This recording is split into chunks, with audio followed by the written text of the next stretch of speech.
જય શ્રીમન નારાયણ.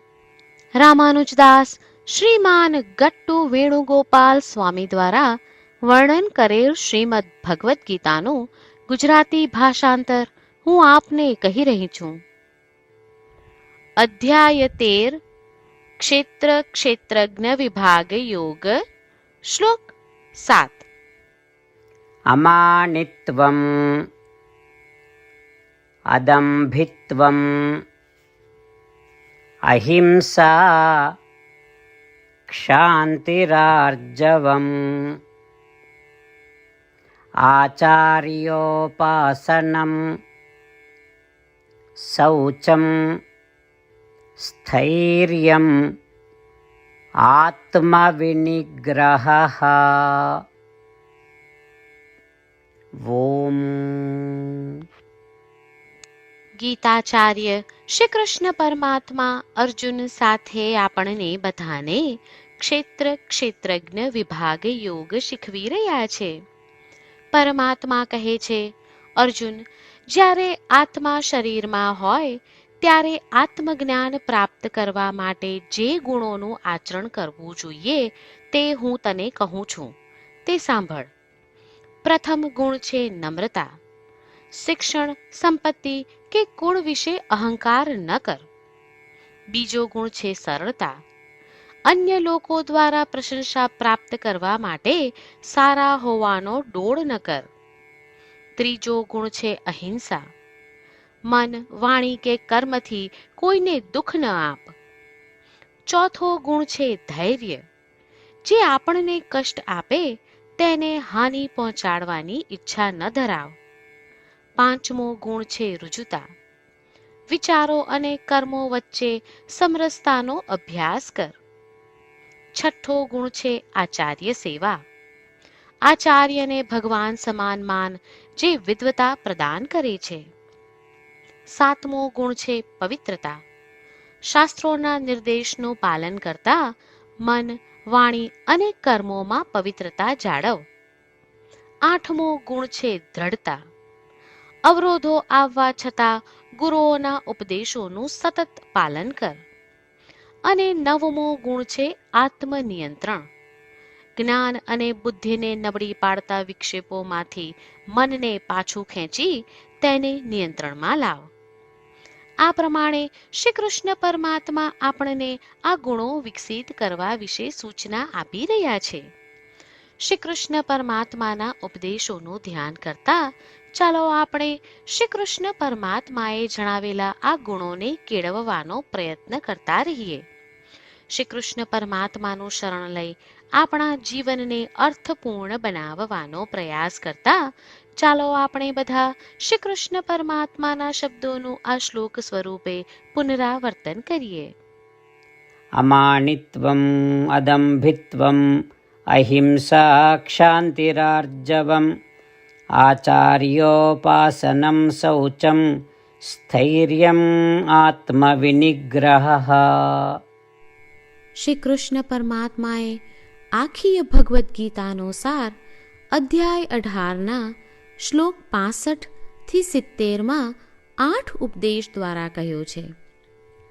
શ્રી કૃષ્ણ કહે છે, જે મારા આ 8 ઉપદેશ અનુસરે છે તે મને પ્રિય છે. એ સર્વે ભક્તોનું હું બધી જ રીતે રક્ષણ કરીશ. શ્રી કૃષ્ણ પરમાત્મા પાસેથી આખી ભગવદ્ ગીતા સાંભળ્યા પછી અર્જુન કહે છે, કરિષ્યે વચનમ તવ. એટલે, કૃષ્ણ, હું તમારી આજ્ઞાનું પાલન કરીશ. તમે કહો છો એમ કરીશ. અને આથી જ શ્રી કૃષ્ણએ દરેક પ્રકારના યશ અને વિજય અર્જુનને આપ્યા છે. તો ચાલો આપણે પણ પરમાત્માને 8 વાતો પાળવાનું વચન આપીએ. પરમાત્માને આપેલા વચનથી મોટી કોઈ પૂજા, તપ કે યજ્ઞ નથી. 8 પ્રતિજ્ઞાઓ જે આપણે લેવી જોઈએ તે હું હવે કહું છું. આપ સૌ પણ એનો મન અને હૃદયથી વિચાર કરો. આ રીતે શ્રી કૃષ્ણને વચન આપતી વખતે આપણે સૌ શ્રી કૃષ્ણની હસતી મુખમુદ્રાનો મનમાં વિચાર કરીએ અને પરમ આનંદનો અનુભવ કરીએ. જય શ્રીમન્નારાયણ.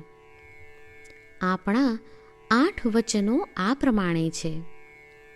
આપણું પહેલું વચન: હે શ્રીમન્નારાયણ, તમારા ઉપદેશ પ્રમાણે હું હંમેશા તમારું ધ્યાન અને ચિંતન કરીશ. આપણું બીજું વચન: હે શ્રીમન્નારાયણ, તમે કહ્યું છે તેમ હું સદાય તમારી ભક્ત રહીશ. આપણું ત્રીજું વચન: હે શ્રીમન્નારાયણ, હું મારા કર્મો તમને સંતોષ થાય તેમ અને તમારી સેવા માટે કરીશ. આપણું ચોથું વચન: હે શ્રીમન્નારાયણ, તમે અનુસરવા કહ્યું છે તેમ મને પૂર્ણ શ્રદ્ધા છે કે હું તમારી છું. હું સદાય મારા હાથ જોડી તમને નમસ્કાર કરીશ, તમારી ભક્તિ કરીશ. આપણું પાંચમું વચન: હે શ્રીમન્નારાયણ, હું તમારા શબ્દો યાદ કરું છું. મામેકમ શરણમ વ્રજ, તમે તમારી શરણમાં આવવા કહ્યું છે. શ્રીમન્નારાયણ, હું માત્ર તમારા જ શરણમાં છું. આપણું છઠ્ઠું વચન: હે શ્રીમન્નારાયણ, આપે કહ્યું છે મા શુચ, તમે અમને આશ્વાસન આપી શોક ન કરવા માટે કહ્યું છે, તો હું દુઃખી નહીં થાઉં, શોક નહીં કરું. આપણું સાતમું વચન: હે શ્રીમન્નારાયણ, અમારા કલ્યાણ અર્થે આપે શ્રીમદ્ ભગવદ્ ગીતા રૂપી આશીર્વાદ આપી અમારા સૌ પર કૃપા કરી છે, તો હું દરરોજ ઓછામાં ઓછો 1 શ્લોક વાંચીશ અથવા સાંભળીશ એવો સંકલ્પ લઉં છું. આપણું આઠમું વચન: હે શ્રીમન્નારાયણ, હું ગીતાના દૈવી શબ્દો એ ભક્તો સુધી પહોંચાડવાનો પ્રયત્ન કરીશ જેઓ ગીતાથી અજાણ છે. હે શ્રીમન્નારાયણ, તમે કહ્યું છે તેમ કરીશ, તમે કહ્યું છે એમ વર્તીશ અને તમારા માટે જ કર્મ કરીશ. શ્રીમન્નારાયણને આપેલું વચન કે દરરોજ તમે કહ્યું છે એમ કરીશું, એ જ એક મહાન પૂજા છે. તો ચાલો આપણે સૌ દ્રઢ શ્રદ્ધા સાથે પ્રભુ પાસે એક સંકલ્પ લઈએ. શ્રીમન્નારાયણ, કરીશ્યે વચનમ તવ. શ્રીમન્નારાયણ, હું તમારી આજ્ઞાનું પાલન કરીશ. સર્વમ શ્રી કૃષ્ણાર્પણમસ્તુ. જય શ્રીમન્નારાયણ. અમાનિત્વમ અદંભિત્વમ અહિંસા ક્ષાંતિરાર્જવમ આચાર્યોપાસનમ શૌચમ સ્થૈર્યમ આત્મવિનિગ્રહઃ. ઓમ. અમાનિત્વમ અદંભિત્વમ અહિંસા ક્ષાંતિરાર્જવમ આચાર્યોપાસનમ શૌચમ સ્થૈર્યમ આત્મવિનિગ્રહઃ. જય શ્રીમન્નારાયણ.